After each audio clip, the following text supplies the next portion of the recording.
natin madidistinguish na meron siyang pulso at paghinga? Sir, by checking By checking the pulse. So, pag salita na po ang AED, na later on ikakalakay po, sabi po ng AED, no shock advice. Okay po? Kung mag-over the outer. Okay, hindi po gano'n kasi para siyang sinasakal. So, sige po sir. Sige po sir, pulso po sa carotid pulse. Okay, kung magbilang, ano po yung proper na pagbilang? Sige nga po, kayo po. 1001, 1002, 1003, 1004, 1005, 1006, 1007, 1008, 2009, 2010. Okay po. Ayun, biglang umubo ang pasyente o na-distinguish mo or nakita mo na meron siyang pulso at may pag. Yan po. Ipoposisyon na po natin siya sa recovery position. So paano po yun? Kung saan po yung pinakamalapit na arm, yun po ang itataas. Yung pinakamalayong kamay, yun po ang ilalagay sa may pisngi. Okay po?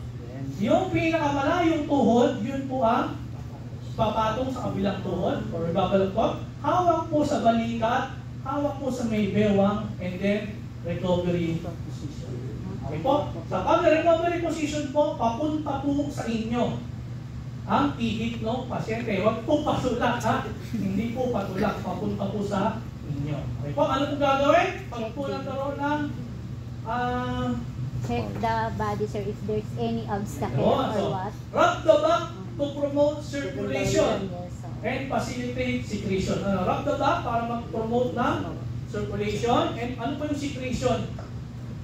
Mailabas niya po yung mga maaaring laway-laway niya.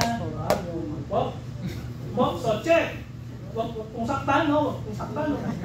Okay po. And then, wound care management, di ba? Primary assessment, secondary assessment, wound care management. Okay po. So, monitor and check vital signs. Ano-ano po ang mga vital signs? Pressure. Respiratory, oxygen, temperature, pulse rate or heart rate, respiratory rate, at saka SpO2 or oxygen saturation. And then, transfer to definitive hospital care or tinatawag na patients referral for further evaluation and management. Okay po, sa secondary assessment po, take up BTMS from head to toe. And ano po, pag po nagkaroon na siya ng malay at nakapagsalita, sample. Naalala po yung sample? Yes, sir. Signs and symptoms, allergies, medication, oral intakes, past medical history, and events prior to danger. Okay po? Okay po. Alam po natin si Sir Aguilar.